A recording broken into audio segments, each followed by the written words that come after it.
Okay, നമസ്കാരം. ഒരു പുതിയ വീഡിയോയിലേക്ക് സ്വാഗതം. ഇന്ന് നമ്മൾ ചർച്ച ചെയ്യുന്നത് സയൻസിൻ്റെയാണ്. സയൻസിൻ്റെ 10 ചോദ്യങ്ങളാണ്. ഇത് കാറ്റഗറി 1-നും 2-നും ഉപയോഗിക്കാവുന്നതാണ്. കാറ്റഗറി 2-ന് സയൻസുകാർക്ക് മാത്രം, കാറ്റഗറി 1-ന് EVSകാർക്ക് ഉപയോഗിക്കാവുന്ന ചോദ്യങ്ങളാണ്. ഇച്ചിരി ലഘുവായിട്ടുള്ള കുറച്ച് 10 ചോദ്യങ്ങളാണ് എടുത്തിട്ടുള്ളത്. ഓക്കെ, നമുക്ക് ചോദ്യങ്ങളിലേക്ക് കിടക്കാം. ഒന്നാമത്തെ ചോദ്യം, കാർ ബാറ്ററിയിൽ ഉപയോഗിക്കുന്ന acid: A nitric acid, B hydrochloric acid, C sulphurous acid, D sulphuric acid. Nitric, hydrochloric, sulphuric, ഇതിലേത് ആസിഡാണ് കാർ ബാറ്ററിയിൽ ഉപയോഗിക്കുന്നത്? ഓക്കെ, ഇത്രയും സമയം മതി. ലളിതമായിട്ടുള്ള ചോദ്യമാണ്, ലളിതമായിട്ടുള്ള ഉത്തരമാണ്. ഉത്തരം ഡി, സൾഫ്യൂരിക് ആസിഡാണ്. ഓക്കെ, ആസിഡുകളുടെ രാജാവ് എന്നറിയപ്പെടുന്നത് ഏതാണ്? സൾഫ്യൂരിക് ആസിഡാണ്, ഇല്ലേ? അടുത്തത് രണ്ടാമത്തെ ചോദ്യം, ന്യൂട്രോൺ കണ്ടുപിടിച്ചത് ആര്?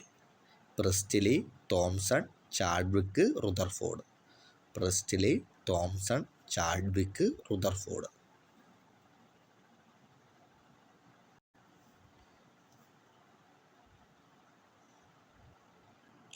അപ്പോൾ ഉത്തരം എന്താണ്? ഉത്തരം സി ആണ്, ചാഡ്വിക്ക് ആണ്, അല്ലേ?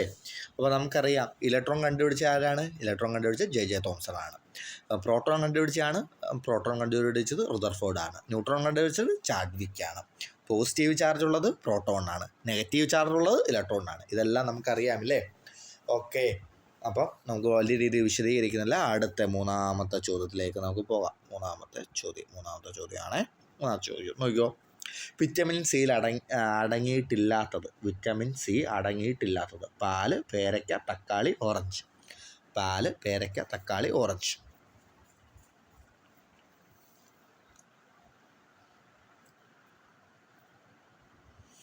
ഓക്കെ, ഇത്രയും സമയം മതി. ഉത്തരം ഏതാടാ? ഉത്തരം എ, പാലാണ്. കണ്ണേ, കരളെ, പാല്, തേന്, ഈ പറഞ്ഞ സാധനങ്ങളുടെയൊക്കെ മെയിൻ ഇൻഗ്രീഡിയൻസ് എ ആണ് കേട്ടോ. അപ്പം കണ്ണിന് വേണ്ടുന്ന വിറ്റാമിൻ എ ആണ്, കരളിൽ സംഭരിക്കുന്നത് എ ആണ്, പാലിലും തേനിലും ഉള്ളത് ഏതാണ്? വിറ്റാമിൻ എ ആണ്. അതാണ് കണ്ണേ, കരളെ, പാല്, തേന് എന്ന് ഉള്ളത് നമ്മളൊന്ന് ഉപയോഗിക്കുന്നത്. ബാക്കിയുള്ളതിനകത്തെല്ലാം അടങ്ങിയിരിക്കുന്ന ഏതാണ്? പേരയ്ക്ക, ഓറഞ്ച്, തക്കാളി, ഇതിനകത്തെല്ലാം അടങ്ങിയിരിക്കുന്ന ഏതാണ്? സി ആണ്. ഓക്കെ, വിറ്റാമിൻ സി അറിയപ്പെടുന്ന രാസനാമം എന്താണ്? അസ്കോർബിക് ആസിഡ് എന്നല്ലേ വിറ്റാമിൻ സി അറിയപ്പെടുന്നത്? അസ്കോർബിക് ആസിഡ് എന്നാണ്. വിറ്റാമിൻ എ അറിയപ്പെടുന്നതാണോ? റെറ്റിനോൾ എന്നാണ്. ഇനി ഈ വിറ്റാമിൻ സിയുടെ അഭാവം മൂലമുണ്ടാകുന്ന രോഗം ഏതാണ്? സ്കർവി. സ്കർവിയാണ്. വിറ്റാമിൻ എയുടെയാണ് നിശാന്തര, സീറോഫ്താൽമിയ, ഇതൊക്കെ ഉണ്ടാകുന്നത് വിറ്റാമിൻ എയുടെ അപര്യാപ്തത മൂലം ഉണ്ടാകുന്നതാണ്. ഓക്കെ, അത് പെട്ടെന്ന് അങ്ങ് പറഞ്ഞതേ ഉള്ളൂ. ഓക്കെ, നമുക്ക് നാലാമത്തെ ചോദ്യത്തിലേക്ക് പോകാം. നാലാമത്തെ ചോദ്യമാണ്, ലോകത്തിലെ ആദ്യ കൃത്രിമ ഉപഗ്രഹം: ആര്യഭട്ട, ഭാസ്കര, സ്പുട്നിക് 1 ഇവയൊന്നുമല്ല. ഒരുപാട് ആലോചിക്കേണ്ട സമയമൊന്നുമല്ല. സ്പുട്നിക് ആണ്. ആരാണ് വിട്ടത്? USSR ആണ് വിട്ടത്, ഇല്ലേ? അപ്പോൾ ഈ സ്പുട്നിക് 1 പോയതെന്നാ? സ്പുട്നിക് 1 പോയത് 1957 ഒക്ടോബർ 4-നല്ലേ സ്പുട്നിക് 1 പോയത്. ഓക്കെ, ഇനി സ്പുട്നിക് 1 ആണ് ആദ്യത്തെ കൃത്രിമ ഉപകരണം. അങ്ങനെയാണെങ്കിൽ ഏതാണ് ബഹിരാകാശത്ത് പോയ ആദ്യ ജീവി ഏതാണ്? ലൈക്ക എന്ന നായയാണ്. അതും വിട്ട USSR ആണ് ലൈക്ക എന്ന നായ. അതിവിടെ പറയാൻ കാരണം എന്താണ്? അവർ പോയ ആ വാഹനത്തിൻ്റെ പേരെന്താ? സ്പുട്നിക് 2. അവർ പോയ വാഹനത്തിൻ്റെ പേര് സ്പുട്നിക് 2. ഓക്കെ, അടുത്തത് മൂന്നാമത്തെ ചോദ്യമാണ്. മൂന്നാമത്തെ ചോദ്യത്തിലേക്ക് കിടക്കാം. അഞ്ചാമത്തെ ചോദ്യത്തിലേക്ക് കിടക്കാം. അഞ്ചാമത്തെ ചോദ്യം, നാഷണൽ ബൊട്ടാണിക്കൽ ഗാർഡൻ സ്ഥിതി ചെയ്യുന്നത് ലക്നൗ, ഡൽഹി, പൂനെ, ബാംഗ്ലൂർ. ഏതാണ്? ലക്നൗവിലാണ് നാഷണൽ ബൊട്ടാണിക്കൽ ഗാർഡൻ സ്ഥിതി ചെയ്യുന്നത്.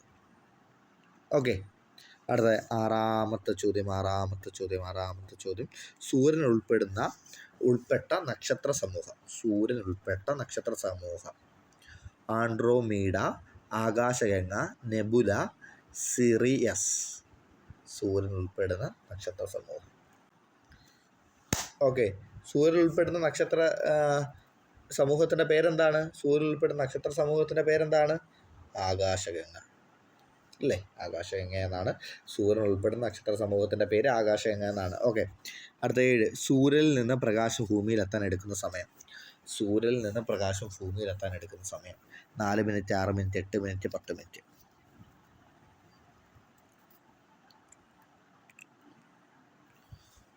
ഓക്കെ, ഏതാണ് ഉത്തരം?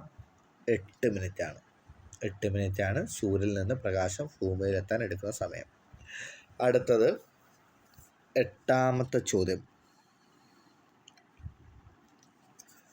ഇലക്ട്രോണിക്സിൻ്റെ അത്ഭുത ശിശു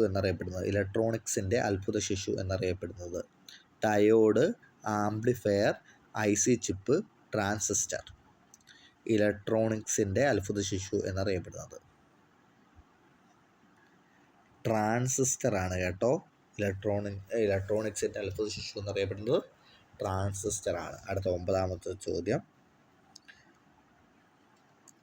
ശരീരത്തിൽ സൂര്യപ്രകാശത്തിൻ്റെ സഹായത്താൽ നിർമ്മിക്കപ്പെടുന്ന ജീവകം. ശരീരത്തിൽ സൂര്യപ്രകാശത്തിൻ്റെ സഹായത്താൽ നിർമ്മിക്കപ്പെടുന്ന ജീവകം ACBD.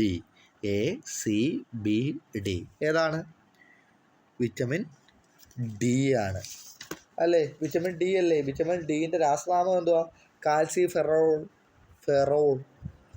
കാൽസിഫെറോൾ എന്നാണ് ഇത് വിറ്റമിൻ ഡിയുടെ രാസനാമം.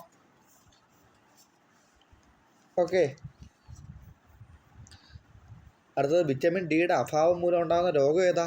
കണ അല്ലെങ്കിൽ റിക്കറ്റ്സ് ആണ് വിറ്റമിൻ ഡിയുടെ അഭാവം മൂലം ഉണ്ടാകുന്ന രോഗം. അടുത്ത അവസാനത്തെ ഇന്നത്തെ 10ാമത്തെ ചോദ്യം.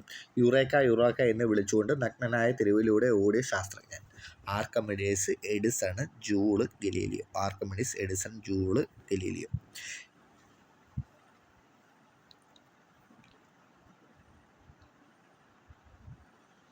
10 ഏതാണ്? 10 ആർക്കിമിഡീസ് ആണ്. ഓക്കെ, വളരെ എളുപ്പമുള്ള ചോദ്യങ്ങളായിരുന്നു. ഒരുപാട് സമയമൊന്നും എടുക്കുന്ന ചോദ്യങ്ങളല്ല. അതുകൊണ്ട് തന്നെ വളരെ പെട്ടെന്ന് ഇത്തരത്തിലുള്ള മോഡൽ ക്വസ്റ്റ്യൻസും കൂടി ഈ മേഖലയും കൂടി കവർ ചെയ്യുക. നന്നായി ഒന്ന് കവർ ചെയ്യാനായിട്ട് സഹായിക്കുന്ന ഒരു ക്വസ്റ്റ്യൻ ആയിരുന്നു ഇത്. എല്ലാവർക്കും വീഡിയോ ഇഷ്ടപ്പെട്ടെങ്കിൽ ലൈക്ക് ചെയ്യുക. ഇഷ്ടപ്പെട്ടില്ലെങ്കിൽ നിങ്ങൾ എന്തുകൊണ്ട് ഇഷ്ടപ്പെട്ടില്ല എന്നുള്ള കാര്യം കമൻറ്റായി കൃത്യമായി അറിയിക്കുക. നന്ദി.